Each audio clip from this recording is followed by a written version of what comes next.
Night camp में क्या करते हैं आप लोग? बुला के मिक्स करते हैं। हम लोग मीटिंग करते हैं। हम लोग अगर फिर भी नहीं मानते तो हम लोग क्या करते हैं ना, हमारे जो आंगनबाड़ी की जो दीदी है हम वो लोग का हेल्प लेते हैं। तो वो लोग से भी अगर कुछ नहीं हो रहा हम आंगनबाड़ी के जो सुपरवाइजर रहते हैं वो लोग से बात करते हैं। तो वहाँ से भी नहीं होता है तो हम लोग 1098 है जो हमारा हेल्पलाइन नंबर है तो हम लोग वहाँ पे कॉल करके उनसे कॉन्टेक्ट करके हम लोग हेल्प करते हैं।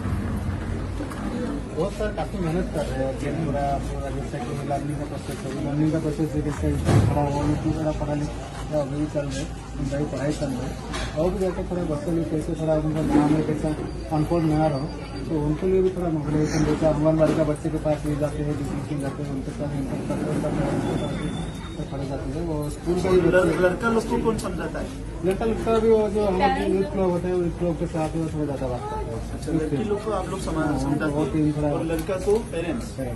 लड़का के लिए भी टीम निकल सकता है? हाँ सर, वो भी साथ में है लेकिन वो आज का कंपोनेंट है तो गर्ल्स साइड पे थोड़ा ज्यादा अच्छी है क्योंकि गर्ल्स का सफर ज्यादातर गर्ल्स ही शेयर करता है। पर मंथ का मीटिंग भी होता है, यूथ का जो मीटिंग होता है और गर्ल्स का भी एक मीटिंग होता है। पर मंथ हम लोग मतलब की मीटिंग रखते हैं। मतलब जो एस्पायर के जो है स्टाफ है वो लोग मीटिंग रखते हैं। पर भी पढ़ रहा है ना आप लोग?